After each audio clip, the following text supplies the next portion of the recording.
Bueno, entonces, nosotros hablábamos de esta parte, ¿va? Ustedes, los conceptos, habíamos definido todos los conceptos, ¿verdad? Y habíamos platicado de la relación que existe, que es una misma condición entre lo jurídico, lo político, ideológico, y decíamos que esta parte de lo jurídico, lo político, ideológico era parte de un todo, ¿va? Esa, la supraestructura. Y todo lo que está aquí a partir de acá, para acá, era básicamente la base económica que tiene su diversidad de categorías sociales como tales. Entonces, de ahí, dentro de esa base económica, el primer concepto que debemos tener clarito es el concepto de modo de producción. Entonces, el modo de producción, tal y como lo establece ahí, ¿verdad? En la página 93, en este texto que tengo, pero también tengo otro texto, que es en la página 80. ¿Tienen su página 80? Ok, dice, forma históricamente condicionada de obtener los medios de subsistencia y que se producen para la vida humana. Se define fundamentalmente por la unidad dialéctica entre fuerzas productivas y relaciones de producción. Esas relaciones de producción, el modo asiático, antiguo, feudal, moderno y burgués. Pregunta, ¿qué son las fuerzas productivas? Son los trabajadores, obreros, depende del régimen en que estemos. ¿Y las relaciones sociales?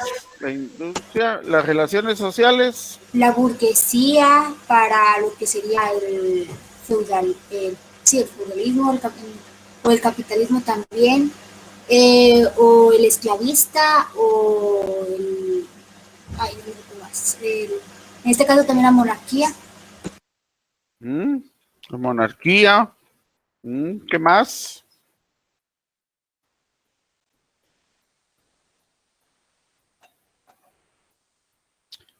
Concepto, dice. Este concepto resume la capacidad tecnológica, fuerza de trabajo humana y formación técnica, los instrumentos, medios de trabajo de que dispone una sociedad determinada, formación social en un momento histórico concreto para resolver las necesidades de la producción. Desde los tiempos prehispánicos que el hombre vive fundamentalmente de lo que ofrece la naturaleza y existe una elemental división del trabajo. Marx constata un largo proceso de desarrollo de las fuerzas productivas y de progresiva división social del trabajo, desarrollo que se ve incrementado de forma especial con la revolución industrial y el modo de producción capitalista.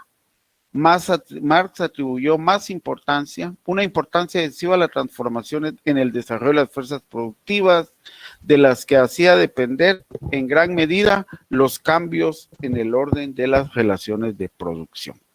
Bueno, si nos damos cuenta, las fuerzas productivas es un concepto a ustedes, un concepto donde vamos a encontrar una serie de categorías que pueden ser trabajo humano, formación técnica, instrumentos, medios de trabajo. Dispone de una formación social, un momento histórico concreto. Cuando hablamos de un momento histórico concreto, ¿a qué hacemos referencia, compañeras, compañeros?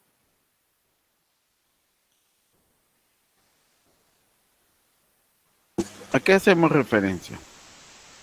A un periodo en específico, o sea, en ciertos fenómenos en específico, como los regímenes, por lo que entiendo yo, el capitalismo, la comunidad primitiva, el esclavismo. Muy bien, así es, Débora. Exacto. Cuando hablamos de regímenes específicos, vamos a hacer, tal y como nos lo menciona Eunice, el tema de las sociedades históricamente concretas. Cuando hablamos de sociedades históricamente concretas, estamos haciendo referencia a esos acontecimientos que marcan el desarrollo histórico, ¿verdad? Y que están constituidos por un modo de producción determinado y por una supraestructura determinada como tal.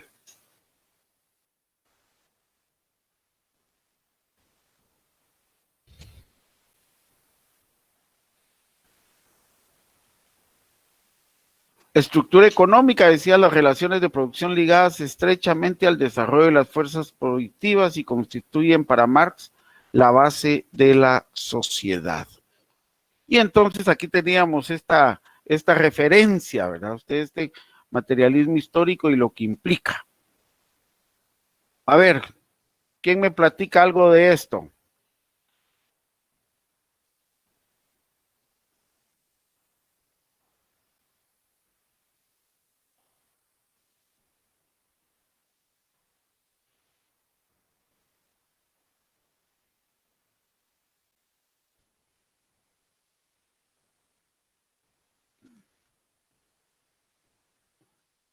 Ya lo hemos venido platicando, ¿verdad? Ustedes, ¿cierto?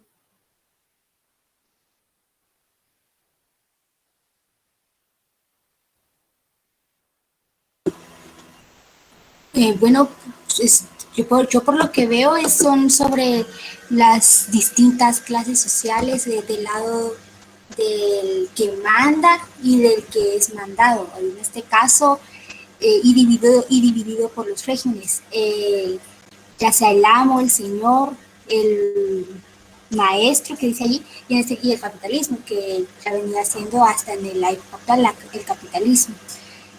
La lucha de clases que se va dando conforme va dando la generación en generación, se va cambiando todos estos regímenes, se va evolucionando de alguna manera, y la lucha de clases va teniendo como distinto título en sí, en resumen. Ok, gracias, Débora. ¿Alguien más? ¿Qué más miran?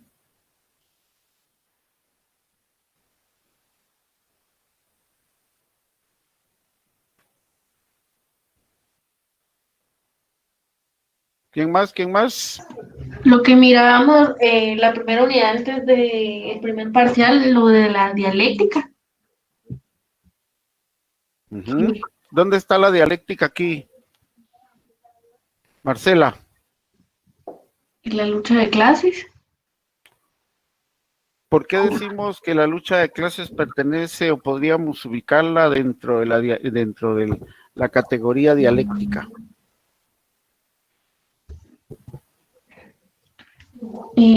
Bueno, según la referencia que tengo por lo que vimos, por el idealismo. ¿Sí? Por la contradicción. Por la contradicción. ¿Sí? ¿Qué más? Por los cambios, el movimiento. Janie, por los cambios, movimiento. ¿Qué más? Por el desarrollo. Paola, desarrollo. Ajá. Creencias.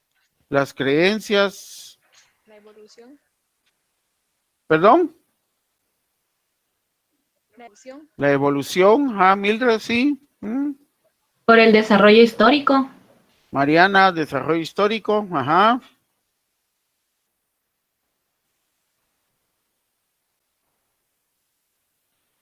Ok.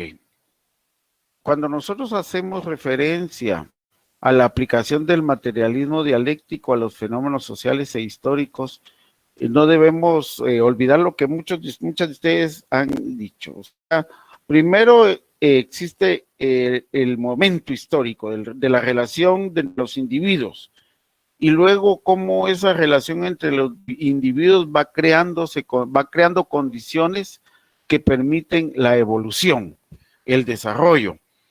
En esa evolución y desarrollo se van agudizando contradicciones, lo que va a ir marcando, dependiendo del régimen económico al que asistimos, las contradicciones, como nos decía el compañero, las contradicciones que se dan básicamente entre los dueños de medios de producción y los dueños de fuerza de trabajo.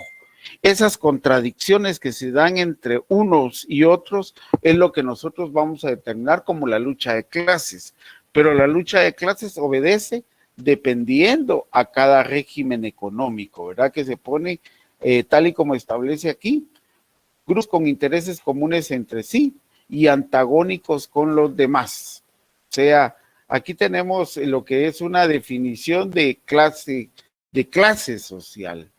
Las clases sociales van a estar determinadas por grupos con intereses comunes entre sí y antagónicos con los demás, por ejemplo.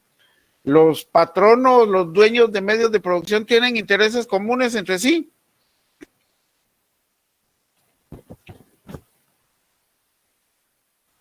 ¿Qué creen? Sí, el interés de generar más. Generar más, Marcela, ¿cómo así generar más? Generar más producción para tener más ganancias, para generar más efectivo. Uh-huh. Y esa generación de más producción, ¿qué implica? ¿Qué implica dentro de las relaciones de clase? Un trabajo. Trabajo, sí. Del trabajo. El explotar La y el ser fuerza de explotado. producción. A ver, ¿quién me estaba hablando de explotación? Sí. El explotar y el ser explotado. Ok, gracias, Marcela. No olvidemos, compañeros, que las relaciones de poder van a estar, es lo que van a marcar las clases, y esas clases decimos que son relaciones antagónicas, y que la relación del antagonismo lo que va a marcar, lo que las va a constituir como relaciones antagónicas, va a ser el grado de explotación a que son sometidas en esta condición.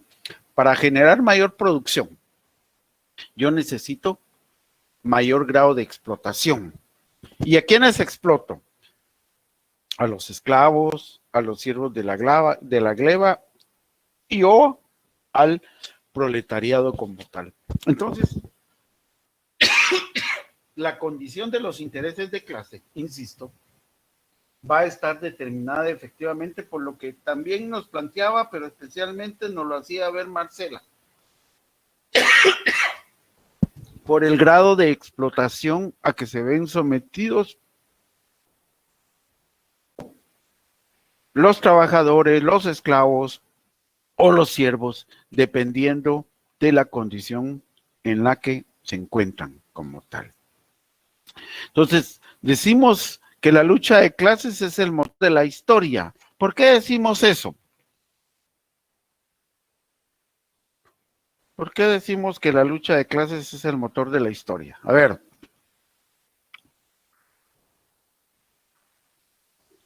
Porque eso es lo que ha hecho que el ser humano se haya podido seguir desarrollando. Gracias, César. Ajá. Por los cambios que han habido en el transcurso de la historia. Muy bien, Blanca. Porque ellos van Por su planteando revolución. objetivos y metas. Muy bien, Débora. A ver. Desarrollar más. Ajá. Josué. Por sus revoluciones del transcurso del tiempo. Ok. Ajá. ¿Qué más? ¿Qué más? Para mejorar la vida de la persona a la ¿Eso actualidad. será así? Pregunto, solamente pregunto, ¿por qué dice que mejorar las condiciones de vida, Karin? Para mí, porque al inicio eran esclavos, entonces Ajá. ahorita la actualidad, aunque se ve en algunas partes, pero ya no es mucho como era antes. Hoy, ¿en qué modelo estamos? ¿Capitalista? En el capitalista. Y en el capitalismo, ¿qué nos cambia de diferencia del esclavismo, Karin? La remuneración de la mano de obra. ¿En qué sentido? A ver. En los salarios. Salario, bien, Enrique, pero ¿cómo así en salario? De que ya no tienen que trabajar como esclavos, sino que ellos trabajan para poder obtener algo a cambio. Ok. En el esclavismo. Y que depende de nosotros mismos. Venden su fuerza de producción. Miren, aquí vamos a hacer un paréntesis por lo que se menciona, que creo que es importante detenernos.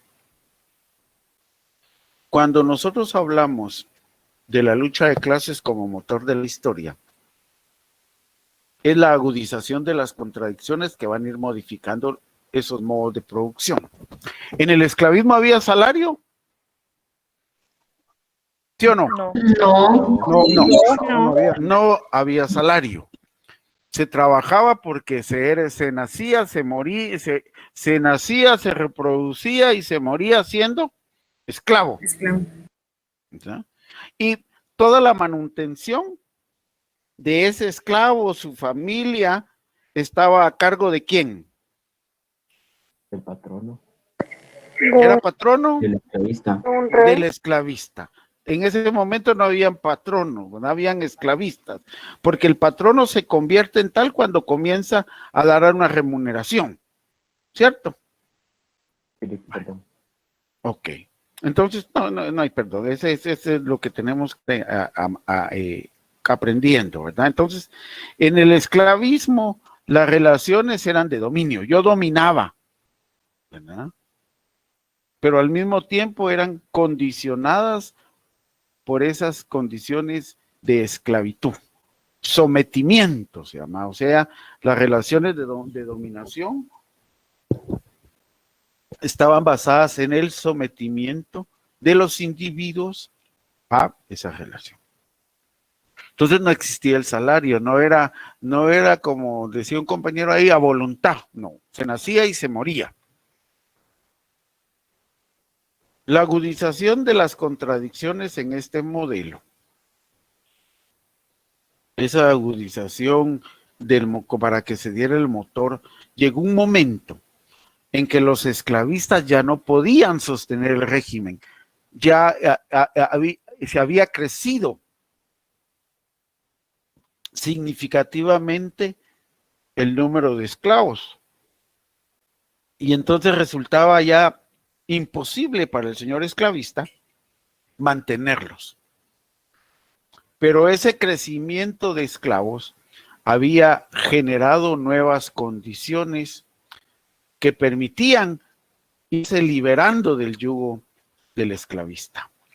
Entonces, a mayor crecimiento de la población, ¿verdad? Mayor crecimiento de la población. Entonces resultaba que el esclavista ya no podía controlar ese aumento de la población. Entonces fueron creándose artesanos. Fueron apropiándose, esos esclavos fueron apropiándose de propiedades de tierra para cultivar. Pero esas tierras pertenecían a alguien en el desarrollo histórico de la apropiación, como hemos dicho, del medio de producción por excelencia, que es la tierra. Entonces comenzaron a generarse condiciones que permitieron salir del esclavismo y pasar al feudalismo. En ese feudalismo ya las condiciones cambiaron. ¿No? Las condiciones cambiaron. Ya no habían esclavos, ciertamente, pero habían personas íntimamente ligadas, o sea, esa masa de esclavos pasó a convertirse en la dinámica del desarrollo de la historia en siervos. Y lo que conocemos como siervos de la gleba, que va a sustituir en la dinámica de las clases sociales del esclavismo, esos esclavos del esclavismo, ya en el feudalismo van a sustituir a esa clase social. Ya no van a ser esclavos, sino que van a ser siervos de la gleba. Y la característica de la servidumbre es que está íntimamente ligado a la producción de la tierra. Y para que esa manifestación de producción de la tierra se dé, van a pasar por varios estadios. El primer momento es que lo que se conoce como renta por trabajo. Se me asigna una porción de tierra y yo la voy a trabajar. Un segundo momento es la renta por especie. Yo tengo la tierra, produzco y de esa parte me quedo yo para mi consumo familiar, y la otra parte, la mayor parte, va al señor feudal. Así pasaron 6, 7, 8 siglos hasta que llegamos a la renta en dinero. O sea, el crecimiento también de la población, la agudización de contradicciones en cuanto a que necesitaba mayores soldados para la conquista, para el tema de las relaciones por mantener, acuérdense que aquí me aparece el fenómeno de la iglesia. En el feudalismo aparece el fenómeno de la iglesia, y entonces para eso necesitamos contingentes de soldados. Entonces vamos a tomar de esa mayoría de siervos de la gleba, vamos a ir tomando para fortalecer el ejército, para las luchas, las guerras santas. Entonces esto va permeando las condiciones de la relación siervo, tierra, producción. Y entonces ya no hay productores directos de la tierra. Entonces hay que comenzar a pagar para que se dé la producción. Y en el momento que se comienza a pagar es cuando se comienza a descomponer el fenómeno del feudalismo. Ya ustedes ahí en la pantalla que tienen, vemos que hay varias formas en que se manifiesta el feudalismo, ¿verdad? Ustedes en la Edad Media, el Renacimiento, pero aquí vamos a encontrar lo que vamos a llamar el oscurantismo, esa Edad Media, el oscurantismo, la Ilustración y el Renacimiento. Tres momentos también que demarcan las relaciones que se dan en el modo de producción feudal. Esa agudización de las contradicciones del modo de producción feudal, cuando se marca ya el tema de la renta en dinero, yo comienzo a pagar. Y ese es uno de los primeros momentos del surgimiento del nuevo régimen económico, social, que conocemos como capitalismo. Ahí están en la página 93, 94, y en la otra está en la 81, en la 83, 85. En su versión de texto. Y surge una nueva clase social.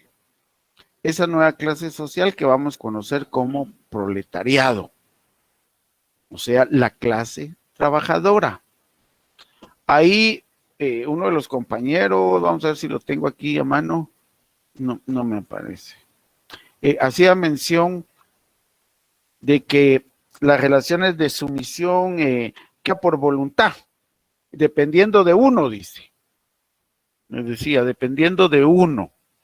Bueno, fuimos esclavos, fuimos siervos de la gleba y ahora somos trabajadores. ¿Cuál es la diferencia?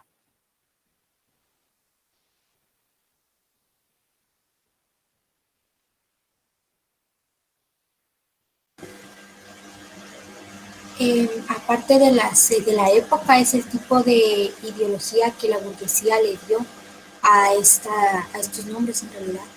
Casi que, y los tratos también. Muy bien, Eunice. ¿Alguien más? También... ¿El pago de la fuerza de trabajo? Mariana, a ver, Mariana, ajá. ¿El pago de la fuerza de trabajo? Ajá. Sí, ahí iba a platicar también a Enrique.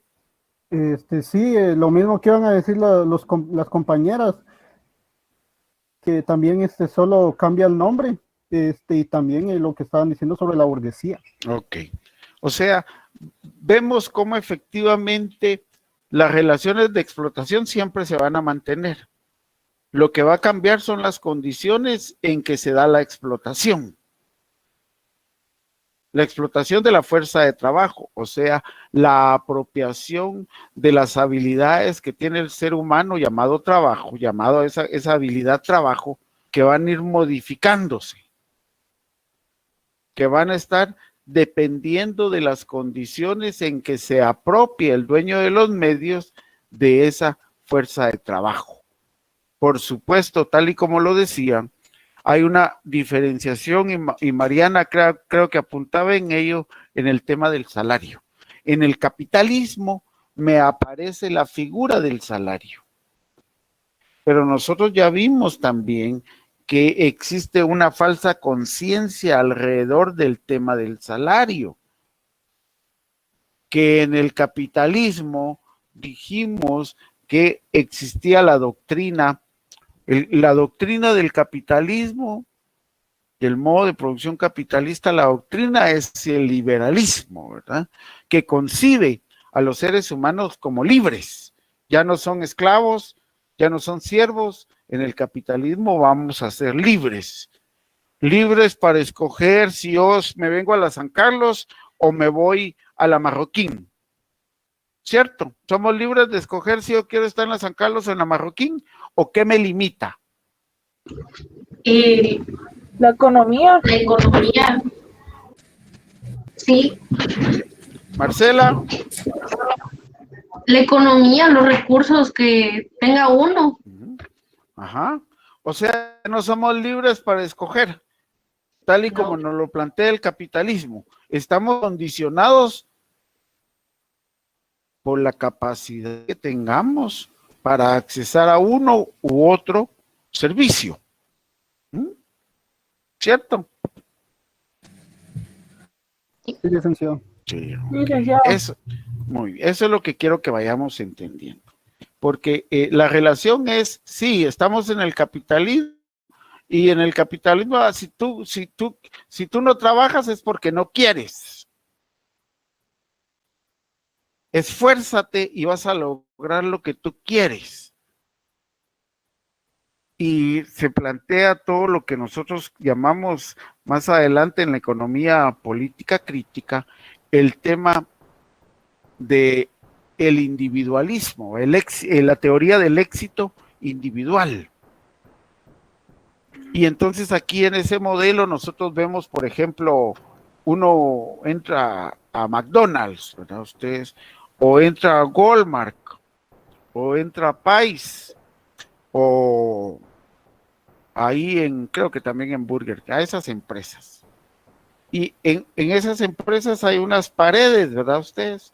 En esas paredes aparecen ahí los empleados del mes. Los empleados del mes. Te hacen creer que para estar ahí tenés que hacer esfuerzos. Tenés que agotar tu fuerza de trabajo para poder estar como empleado del mes.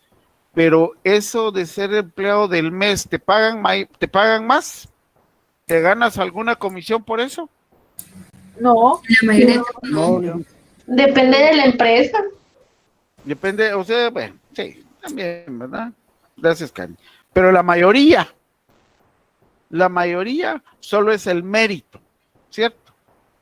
El mérito de aparecer, estar en la competencia interna de las relaciones sociales de producción. Pero ¿quién se beneficia con esa competencia interna? Porque no es solo una persona la que está en constante competencia, sino que es la línea de producción o la línea de servicio. Y entre mayor competencia exista, ¿quién se beneficia con eso? La empresa. los El propietarios. empresario. Los dueños de los medios de producción, ¿verdad? ¿Y qué pasa con el trabajador que se ha esforzado? Nada,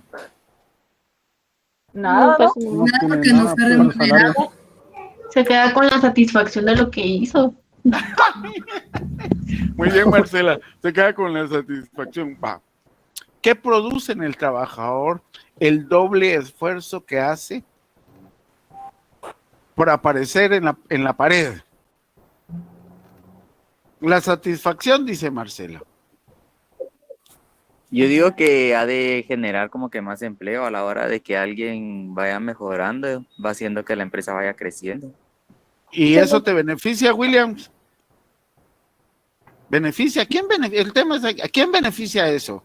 Beneficia Al Pues a la larga A los dueños. beneficia más a Exactamente. los... Siento que tal vez sería para trabajador. motivar A ver, Astrid. Primero Astrid, a ver, ¿qué nos dice Astrid? Yo digo que beneficia más al mismo trabajador porque se está dando cuenta de que está haciendo las cosas bien y que está favoreciendo tanto a la empresa como a él mismo. Gracias, Astrid. Andy.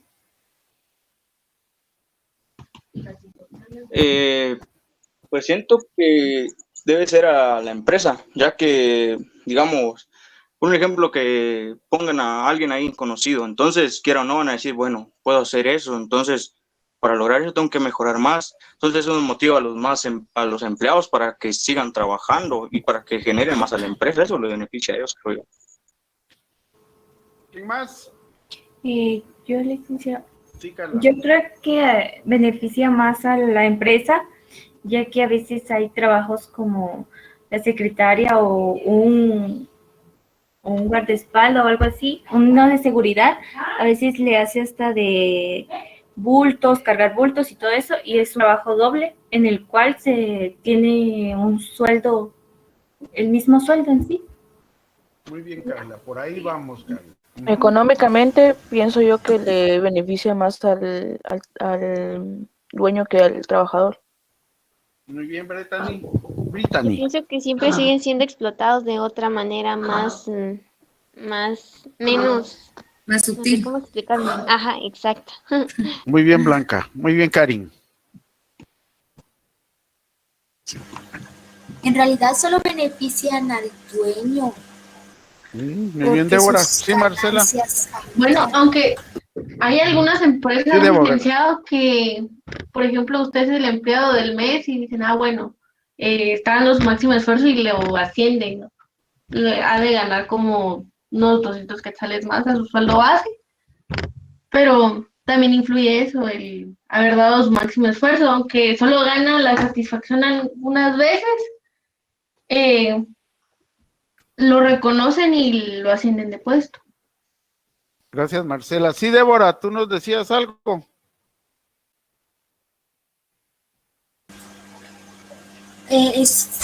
Benefician al dueño, pero en el área de sus ganancias económicas. Eso es lo que Así es, así es.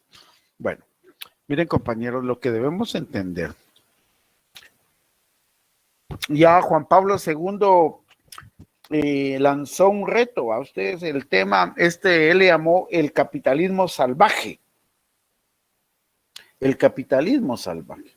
Más adelante, en otro curso, nosotros vamos a entender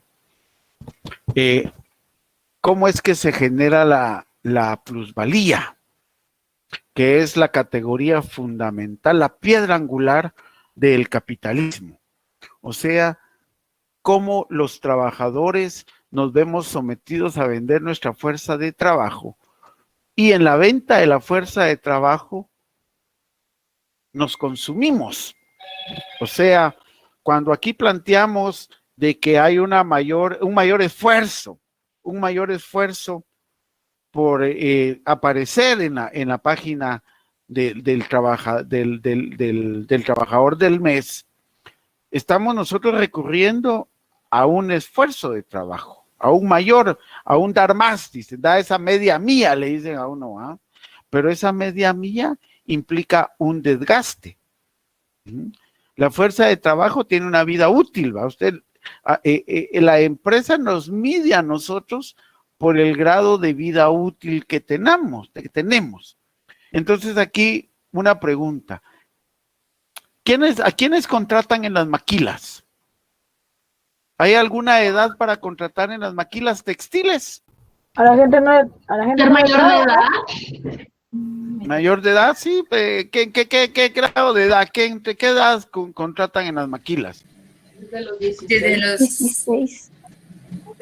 De 30 para arriba. Para hacer la maquila agro, no sé en cuál. En las maquilas la mayor cantidad de fuerza de trabajo está entre los 16 y los 24, 25 años, ¿va usted? ¿Por qué es así? Porque es cuando mayor energía tiene el individuo para ofrecer su venta de fuerza de trabajo, porque después ya está en desgaste, ¿verdad? Alguien va a trabajar, alguien que tiene 19 años trabaja igual a los que tiene 40 años en la dinámica de la maquila, el trabajo directo. ¿Sí o no? No. No. Por la Entonces, energía, no. nosotros vamos a aprender eso, La lo vamos a experiencia, aprender. Nosotros vamos a aprender más adelante en el curso de economía política, para los que lleguen a economía política, que en este caso espero que sean todos. En economía política nosotros tenemos una fórmula para medir el grado de explotación a la que nos somos sometidos en nuestro puesto de trabajo, ya sea en la manufactura o en servicios. Y eso se mide a partir de la jornada de trabajo. Nosotros regularmente trabajamos 8 horas, ¿verdad? Es el promedio para los que trabajamos, 8 horas de trabajo. Esa jornada de trabajo la vamos a dividir en dos. Una jornada de trabajo socialmente necesaria, que es la que nos va a permitir obtener nuestros recursos para la sobrevivencia y para la reproducción. Y un trabajo excedente, que es el que le va a permitir al patrono apropiarse de nuestra fuerza de trabajo sin pagarla. Por ejemplo, nosotros trabajamos 8 horas, pero de esas 8 horas se nos va a remunerar 2 horas porque es lo que necesitamos para producir nuestras condiciones sociales y nuestra reproducción social. Las otras 6 horas le van a pertenecer al patrono. Pero nosotros tenemos un salario de 8 horas, sí, pero de esas 8 horas hay 6 horas que el patrono no nos paga, y esa apropiación de la fuerza de trabajo no remunerada en la jornada de trabajo llamada trabajo excedente es lo que le va a generar riqueza al patrono, al dueño de los medios de producción. Como les digo, esta es una fórmula que vamos a ver en otro curso para que entendamos cómo es que se manifiesta la explotación. ¿Qué pasa entonces con aquel trabajador que pasa un mes esforzándose para aparecer en la pared ahí? Pero al final lo que sucede es que sufre un desgaste de la fuerza de trabajo. ¿Y cómo compensa ese desgaste? ¿Teniendo mayor salario? No. Tomándose una Red Bull o tomando vitaminas o Sucrol para mantenerse chispudo. ¿Cierto? Sí. Esa es la condición del grado de explotación a la que somos sometidos. Entonces, como les digo, todo esto lo vamos a ver más adelante en otro curso para entender la dinámica de la lucha de clases y cómo el patrono nos embauca. Ahí ya platicábamos de la enajenación y de la alienación que produce la relación capitalista de producción. No olvidemos, compañeras y compañeros, que lo único que tenemos en el mundo capitalista es nuestra fuerza de trabajo. Esa fuerza de trabajo que ofrecemos en un mercado y que a la hora de ofrecerla al mercado nos convertimos en una mercancía que está sujeta a la compra y venta. Y por eso es que el patrono se da el lujo de tratarnos mal o de pagarnos un mal salario.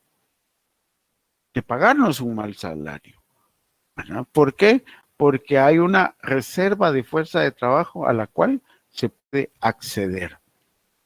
Y aquí hay algunas cosas, ¿verdad? Ustedes como nosotros vemos lo que llaman las ferias del trabajo, ¿verdad?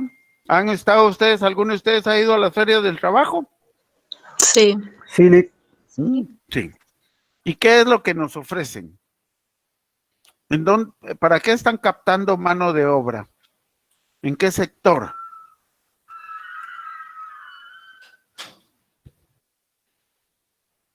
¿Qué sector? ¿Tienen idea? De vocacional salimos cerca de 180,000, salimos de vocacional, o sea, peritos contadores, maestros, bachilleres, salimos aproximadamente anualmente 180,000. Pero el mercado laboral anualmente solo tiene una disponibilidad de 15,000 puestos de trabajo formales. 15,000. En relación a 80,000 hay una gran brecha, ¿verdad? ¿Qué pasa con esos 175,000 juventudes que no se logran insertar dentro del mercado laboral? ¿Qué pasa con ellos? ¿A dónde va? ¿A dónde va esa fuerza de trabajo? Al sector informal. Al sector informal, y estar en el sector informal implica no tener prestaciones sociales, ¿verdad? Ustedes no generar pensión para cuando seamos ya adultos. Y entonces la pregunta es acá, ¿de qué vamos a vivir cuando tengamos 60 años? Si no pudimos generar una pensión social que nos permitiera ya en la vejez tener ese recurso. Entonces, es uno de los grandes cuestionamientos que existen. Y entonces vamos a las ferias de trabajo y ahí el gobierno, juntamente con las cámaras empresariales y el Ministerio de Trabajo, sacan sus anuncios de generación de empleo. O te pasan una ley leasing, o te plantean las zonas francas, o te plantean las leyes de público-privadas, haciéndote creer que ahí está la panacea de las mejores condiciones de trabajo y que por eso debemos acudir a esas condiciones de trabajo bajo la regulación que ellos nos plantean. Hablamos de salarios mínimos, y realmente no se dan. ¿Y cómo lo probamos? Ahora ya lo podemos probar. Dentro del año pasado se aprobaron 2 decretos para salir en la pandemia, para salir a atacar el tema de la pandemia, ¿verdad? Un decreto que era el 13-2020, donde estaban los bonos, y se aprobaron 3,000 millones, casi 3,000 millones para el bono de desempleo.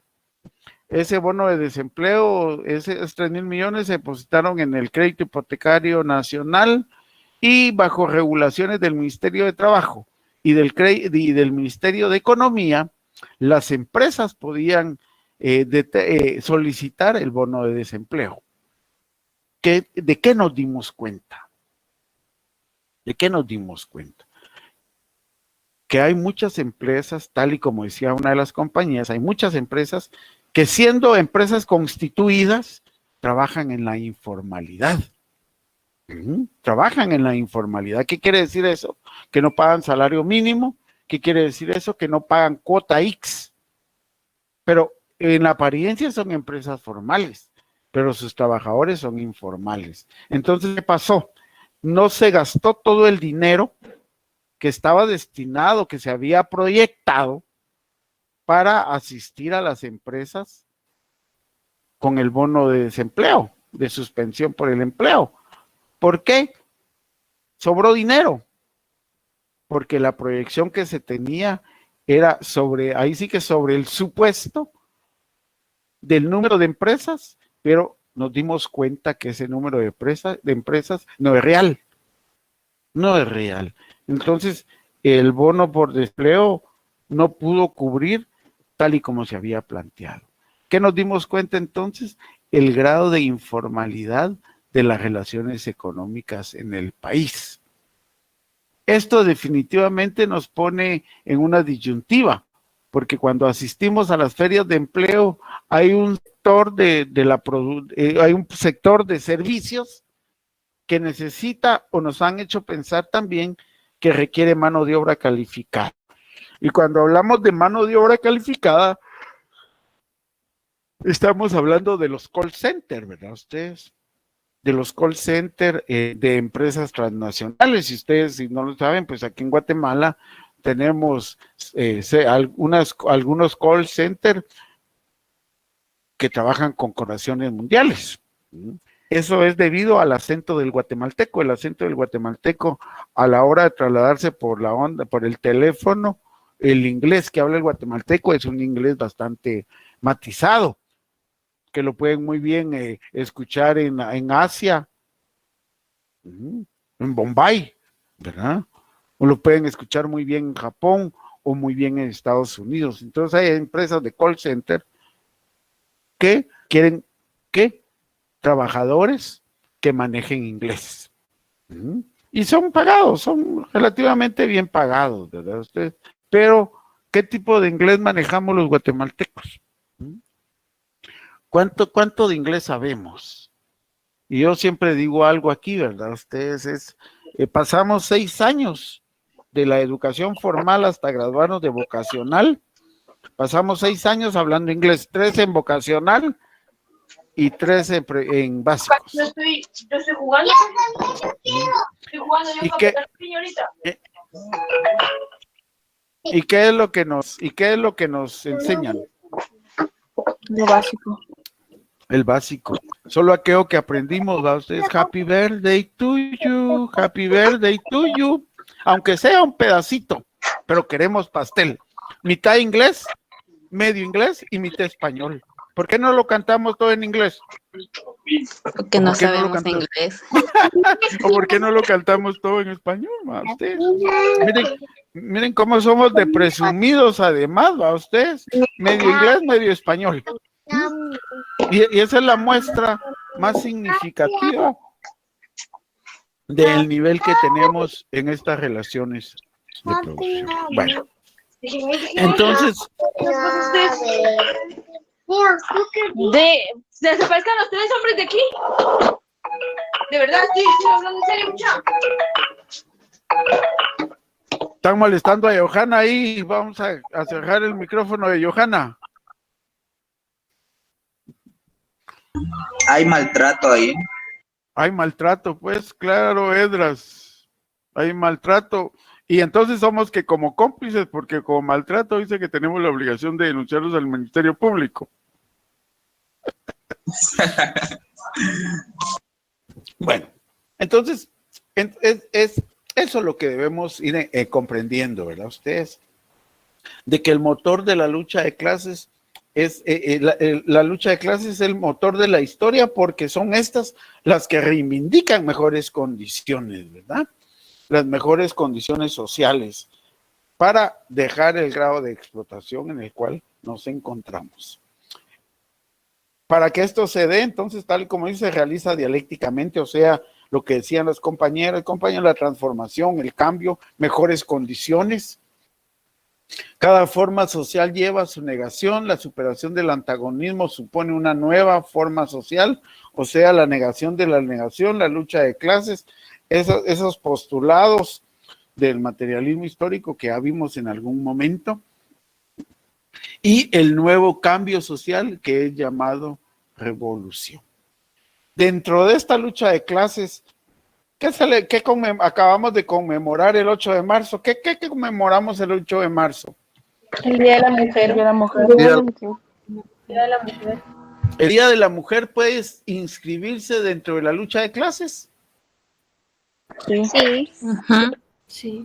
Sí, ¿verdad? Es una lucha frontal contra el patriarcado, es una lucha frontal contra la violencia, es una lucha frontal por el respeto de nuestros cuerpos y todo un condicionamiento que tarde o temprano ha venido moldeando la lucha. Ustedes, yo he visto cómo cada año crece más la lucha, ¿verdad?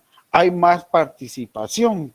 Y miren ustedes ahí, este año se criticaba algo, ¿va? Ustedes se decía, no, que esas mujeres no nos representan, que esas mujeres que salieron, solo salieron a hacer bochinches, que solo salieron a quemar, a hacer destrozos, a hacer pintas.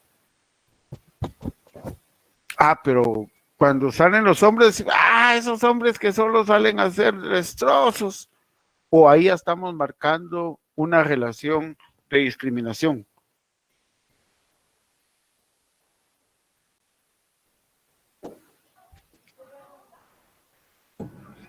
No, licenciado.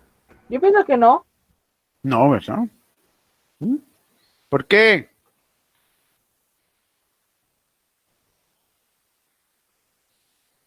¿Por qué no? Andrea. Porque se está tomando tanto de la mujer como del hombre. Ajá. Pienso yo. No está discriminando no solo a una persona, sino que tampoco a un género. Ajá, Entonces sí, somos sí. iguales, ¿no? Sí, sí, sí.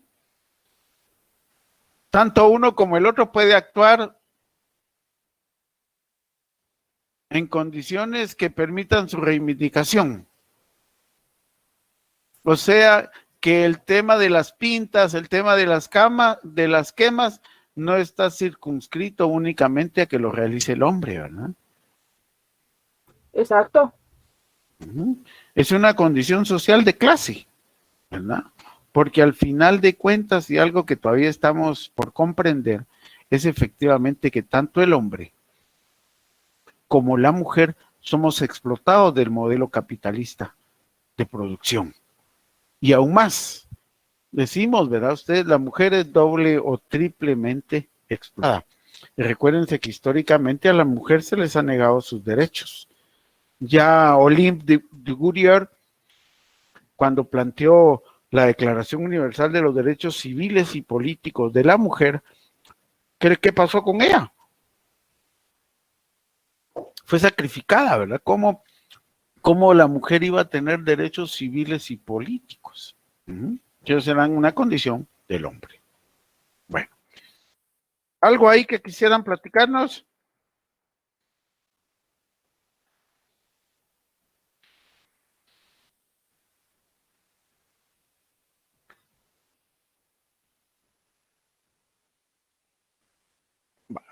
Y los conceptos que habíamos dicho, las relaciones técnicas de producción son las formas de control o dominio que los agentes de la producción ejercen sobre los medios del trabajo y del proceso de producción. Esas técnicas que van a estar marcadas por los instrumentos, ¿verdad? ¿Qué tipo de instrumentos, de medios utilizamos para la transformación? ¿Qué técnicas? La superestructura jurídica, ideológica y política. Ok.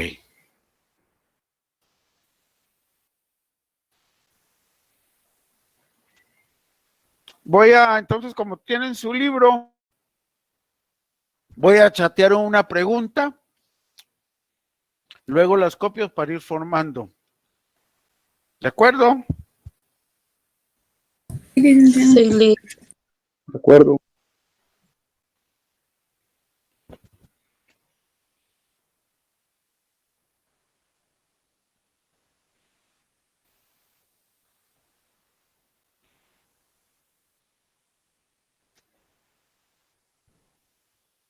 Uno.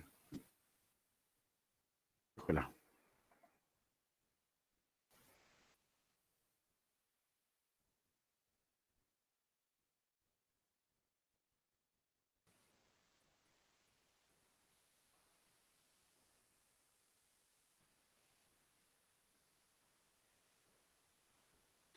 ¿Qué comprende la psicología social? Que además es pregunta de examen. La psicología social.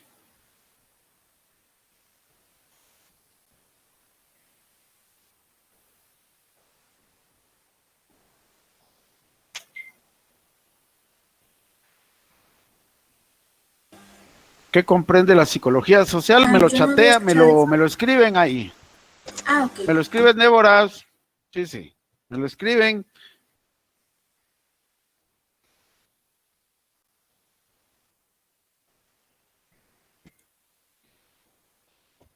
¿Qué comprende la psicología social?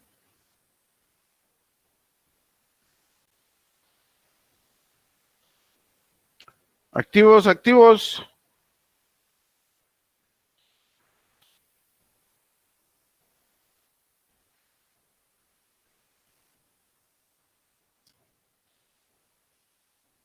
Karen.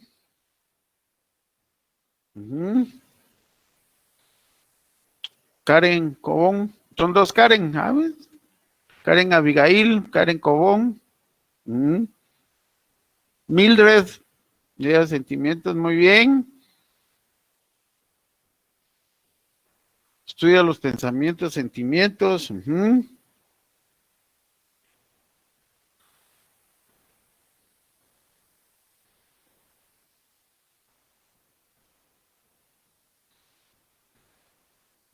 Sí, Saúl, Karim, Julio. Ok. María Dayan. Vale. Pregunto, a ver, ahí.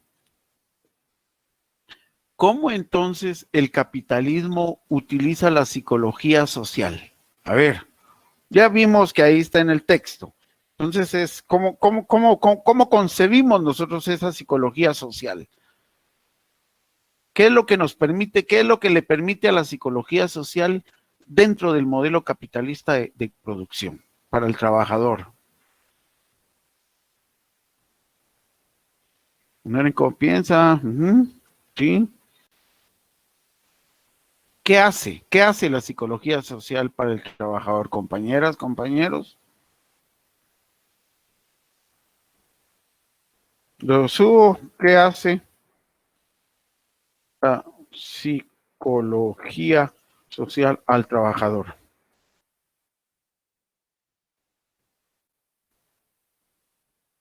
Licenciado, Sí, Karin. a mi parecer, no sé si estoy bien,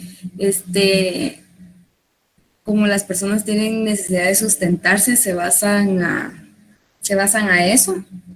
Sí. Pagarles en este caso, un sueldo base, un sueldo mínimo para que se puedan sostener.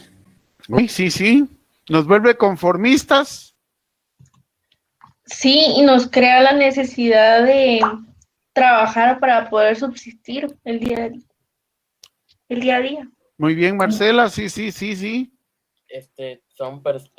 Pues nos influye en real, pues, a la hora de la economía de uno, de imaginativa implícita de otras personas.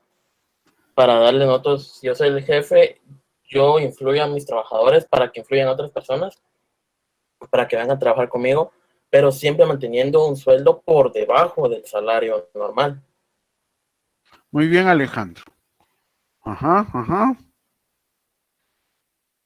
Y tal vez muchas veces el trabajo es muy pesado.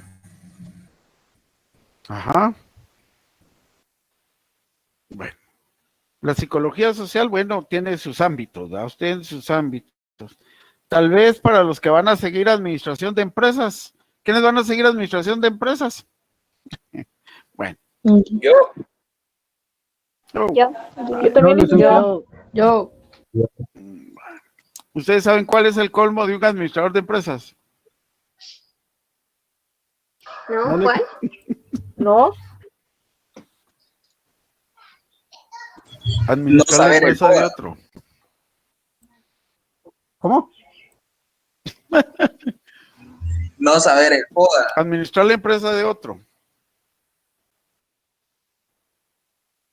Además, bueno, muy bien, Edras. Miren, el tema aquí es que la psicología social dentro del mundo capitalista lo que pretende es condicionar al trabajador.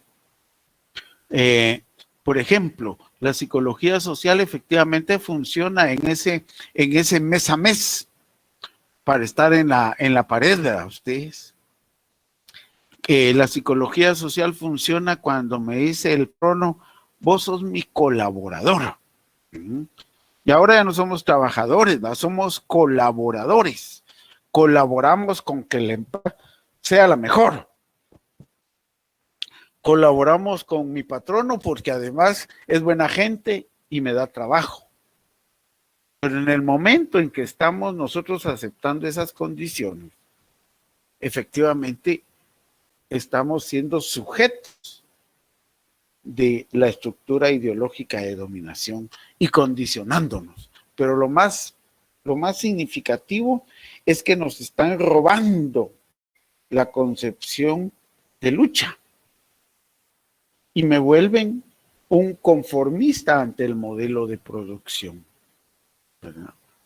Un esperar que a lo mejor, tal y como le decían a las compañeras, a lo mejor estar en la pared tenga un incremento salarial. Miren ustedes, cuando uno revisa los últimos 10 años sobre el salario mínimo, ¿verdad ustedes? El salario mínimo, que es una negociación que es en base al convenio de la OIT, que establece que cada año deben incrementarse los salarios. ¿Y cuál ha sido la sorpresa en Guatemala? Hay negociaciones impuestas por el Estado y el sector empresarial de que 50 hasta 2 quetzales 50 incrementaba el salario mínimo. ¿Eso plantea desarrollo para el país? No, ¿verdad? Plantea condicionamientos que mantienen la estructura vigente. De ahí que efectivamente como jóvenes no tengamos oportunidades.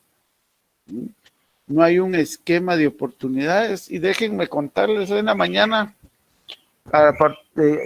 que tuvimos una reunión tipo 7:30 de la mañana con lo que se llama la Secretaría de Ciencia y Tecnología. Que por cierto me agradó que en la Secretaría y en los cuerpos directivos de la Secretaría, permítanme, solo mujeres, ingenieras, arquitectas, biólogas, así, mujeres jóvenes además preparadas, y la mayoría de las San Carlos, preparadas en carreras técnicas. Y el tema era cómo efectivamente una secretaría como de vital importancia, no juega un papel protagónico dentro de las relaciones sociales de producción. Y eso que aquí hemos platicado a ustedes, que la ciencia y la tecnología es el motor de las fuerzas productivas, que a mayor ciencia y tecnología tengan las fuerzas productivas, mayor nivel de desarrollo. Sin embargo, eso en la dinámica no se manifiesta como tal. Bien. Voy con otra pregunta. La idea fundamental de Lenin,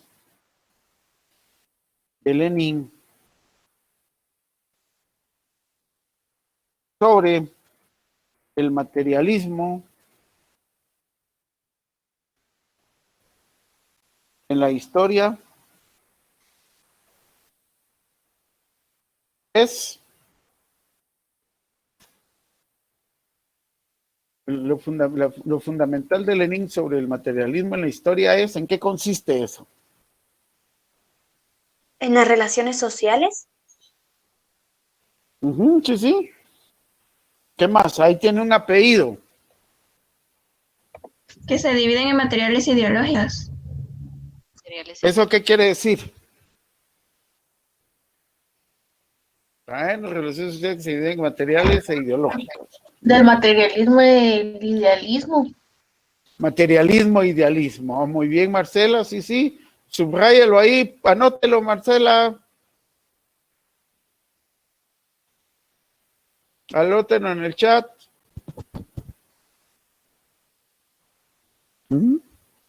Sí. Sí, Esmeralda, ajá. José, Odalis, Beatriz, Génesis.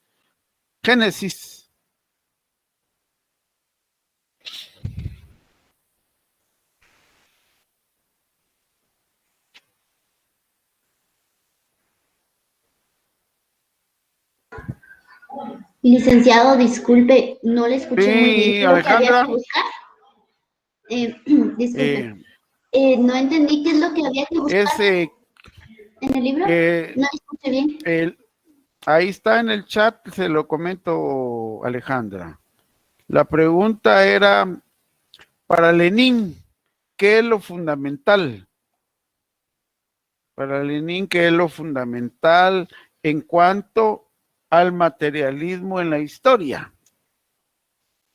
Esa era la pregunta. Gracias, licenciada. Bueno.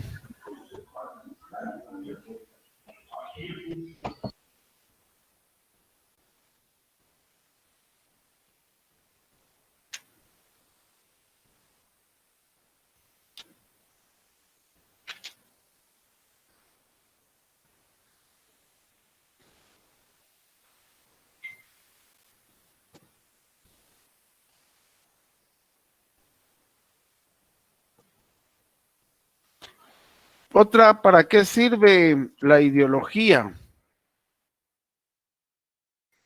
¿Para qué nos sirve la ideología?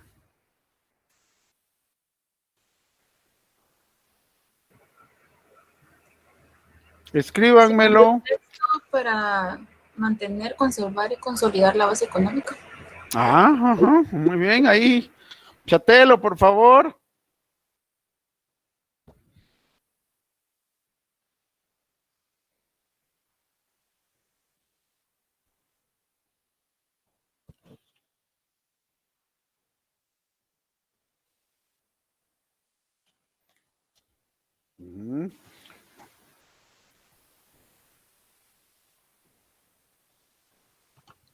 Licenciado, la ideología Marcela. sirve para los fundamentos que se utilizan para hacer valer la teoría. Sí, exacto, sí, son los fundamentos, ¿va? Usted es sobre la que se construye la doctrina, ¿va, Marcela? O le dan sustentación a la doctrina. La ideología sustenta la doctrina de cualquier régimen económico, ¿va? Por eso cuando hablamos nosotros de la doctrina del capitalismo y que ésta se sustenta, la construcción teórica es el liberalismo, ese liberalismo se sustenta en la concepción ideológica de que el ser humano dentro del régimen económico capitalista es libre, ¿verdad? Y ante ello entonces actúa. Muy bien, Marcela.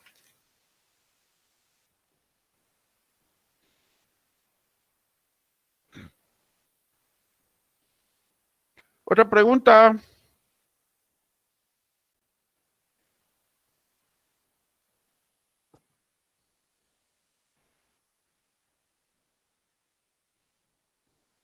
Cuando hablamos de estructura, de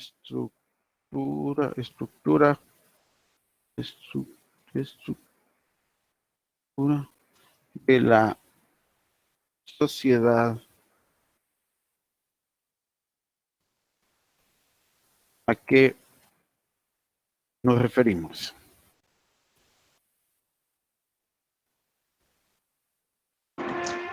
Licenciado, esas no son las leyes, bueno, las leyes del materialismo dialéctico, ¿no? No.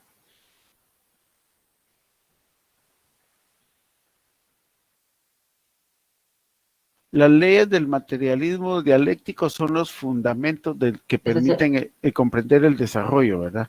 La estructura de la sociedad no serían las comunidades humanas históricamente determinadas.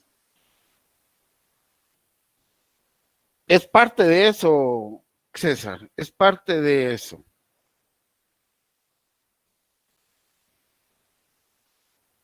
Pero ahí está,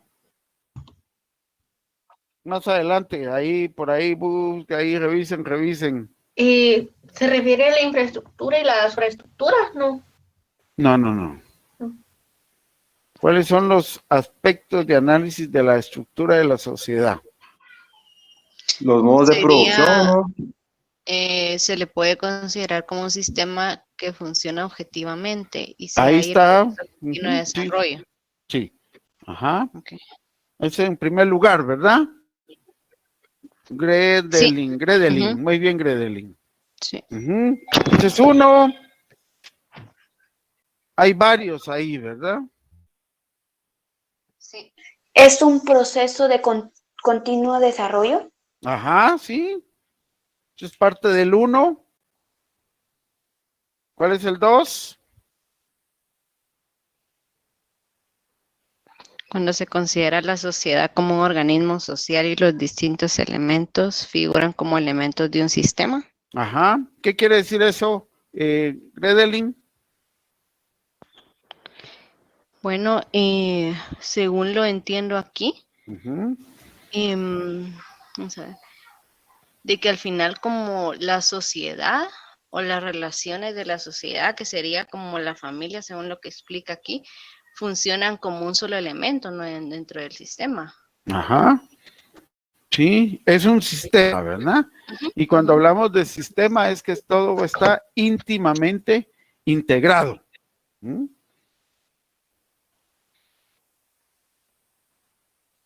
Y entonces ahí ya en la próxima hoja ya nos habla entonces de cuáles son las particularidades, ¿verdad? ¿Cuáles son las particularidades de cada elemento de la estructura social? Es preciso tener en cuenta, dice. 1. Los caracteres específicos del fenómeno social de que se trata. El carácter de la necesidad social que lo ha engendrado y sus funciones sociales. Y 3. El lugar en el fenómeno ocupa en el sistema social y el carácter de su conexión con la producción, la base, la superestructura y otros elementos estructurales. Ahora, si nos tocara definir uno de esos caracteres específicos como fenómenos sociales, ¿cuál se nos puede ocurrir como un fenómeno social que afecta la dinámica de la estructura?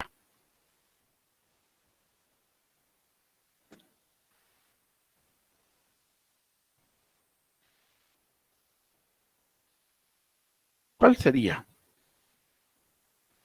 un fenómeno social que afecta a la estructura? Que por su magnitud afecta a la estructura. ¿Le podría dar un ejemplo así como Por favor, Marcela. cuando fue el golpe, no sé si fue golpe de Estado o qué, pero cuando se hizo la protesta por Otto Pérez y Roxana Valetti? Sí. ¿Podría ser? Sí, podría ser. Porque está hablando de relaciones políticas que modifican conducta, ¿verdad? Y que tienen un peso significativo dentro de la supraestructura, no en la base económica, porque aquí tenemos que ser bien meticulosos cuando hablamos de fenómenos sociales. Ese fenómeno social se constituye como un fenómeno eminentemente político, ¿verdad? ¿Por qué? Porque fue mínima su afectación en el modelo económico, pero sí trastocó. Miren ustedes que no trastocó la base económica, pero sí trastocó las relaciones de poder, trastocó lo político y trastocó lo jurídico. Por eso es que hablamos de supraestructura. Cómo esos fenómenos modifican la conducta de la superestructura. Pero también hay fenómenos, Marcela, que aparte de la supraestructura también arrastran con la base, o sea, modifican la conducta del Estado. Y esa modificación de la conducta del Estado que afecta a la base económica y por ende la supraestructura, ¿podríamos tener alguno nosotros? ¿Podríamos ubicar uno? Porque el que plantea Marcela efectivamente es un hecho eminentemente político, afecta a la superestructura. Pero ¿qué se nos puede ocurrir de un hecho que afecte a ambas, la supra y la base? Lo que está ocurriendo ahorita es la pandemia del COVID-19. Débora, ajá, muy bien. ¿Nos toca la supra y nos toca la base o solo nos toca la base económica?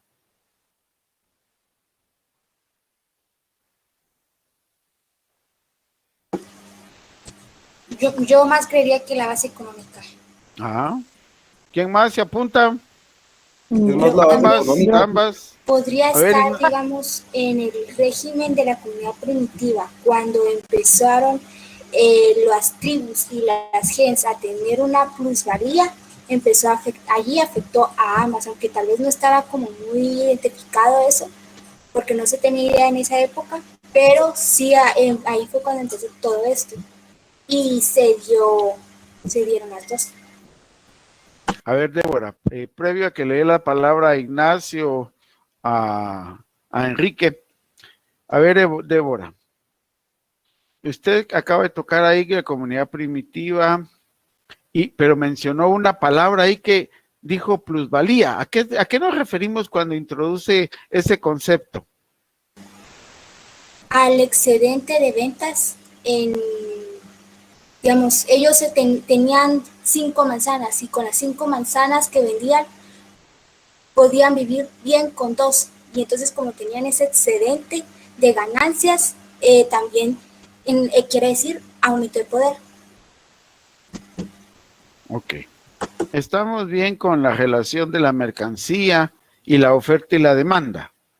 Solo que llamémosle en este momento ganancia, no es la palabra más adecuada, pero para no perder el hilo de la intervención. Y ojo con esto que acaba de decir Débora. Plusvalía. La plusvalía para nosotros, de aquí en adelante,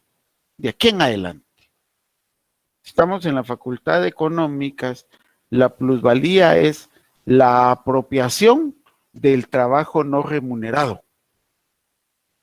La apropiación por parte del dueño de los medios de producción del trabajo no remunerado en una jornada de trabajo. Esa va a ser la plusvalía, no la ganancia, no el aumento de cuota de un terreno, no.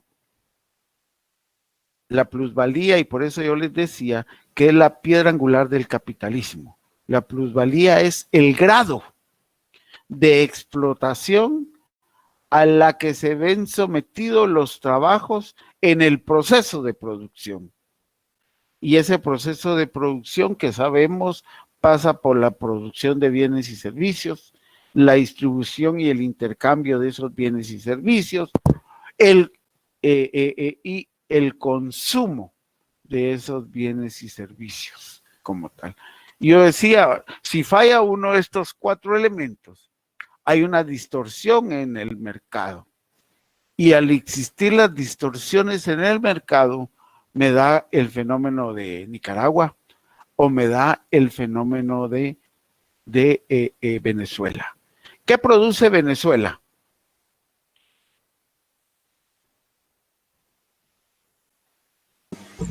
¿El petróleo? Petróleo.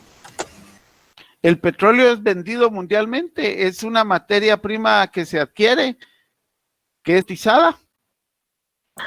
Sí. Sí, ok. ¿Y qué pasa con el petróleo venezolano?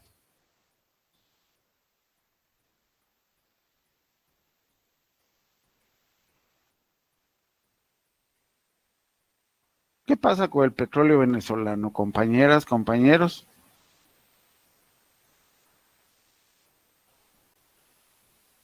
Eso es barato, ¿no? Andrea, ¿qué pasa con el mercado del petróleo venezolano? ¿Qué es más factible? Más factible. A ver, ahí hay algo más, Andrea. Recuerden que estamos hablando de la cadena, ¿verdad ustedes? Está paralizado. Ah, ¿por qué?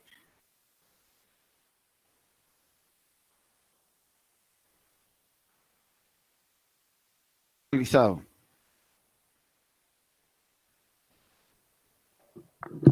Porque es un estado. Sí, Brittany. Es que se me fue la palabra, disculpe. Agárrela, ahí la lleva encima de las colochos, lo lleva. Es comunista, porque no deja, es un estado comunista y no deja que salga ni entre cosas. No sé si estoy bien. No. Hay unas correcciones ahí. Bueno. Ok. Por la baja Los de fenómenos, sus precios. Baja de sus precios, ok. La distorsión en el mercado hace que los venezolanos estén pasando hambre, miserias, sea comunista, dice Brittany, pero lo que pasa es que esa relación del mercado, producción, intercambio y consumo, intercambio, distribución y consumo no se está dando. No se está dando porque el mercado del petróleo venezolano ha sido bloqueado por Estados Unidos, porque no le parece el régimen económico político que Venezuela tiene. Entonces, ¿qué hace? Cortar la cadena de suministros. Y al cortar la cadena de suministros, se pierde la dinámica de la economía. Y entonces eso hace que la economía venezolana esté por los suelos, porque no tiene producto, pero no tiene a quién venderle, porque está prohibido. No tiene a quién distribuirle, porque está prohibido. Es lo que llamamos el bloqueo económico, ¿verdad? Ustedes, o sea, tanto Cuba como Venezuela han sido sujetos a un bloqueo económico, y ese bloqueo económico hace que la relación producción, distribución, intercambio y consumo no se dé. Entonces, al no darse esas condiciones, la economía se altera. La economía se altera. ¿Verdad? Miren, China es comunista, ¿verdad, Brittany? Que no tiene nada que ver con Venezuela, ¿cierto? Corea del Sur, sí. Corea del Norte, Corea del Sur, Taiwán es capitalista, ¿verdad? Pero Corea del Norte, China, Seúl y China son comunistas, pero han sido bloqueados. Bien, ¿verdad? Donald Trump trató de bloquear el mercado con China, ¿va? ¿Usted lo logró hacer? No. ¿Cayó la economía china? No.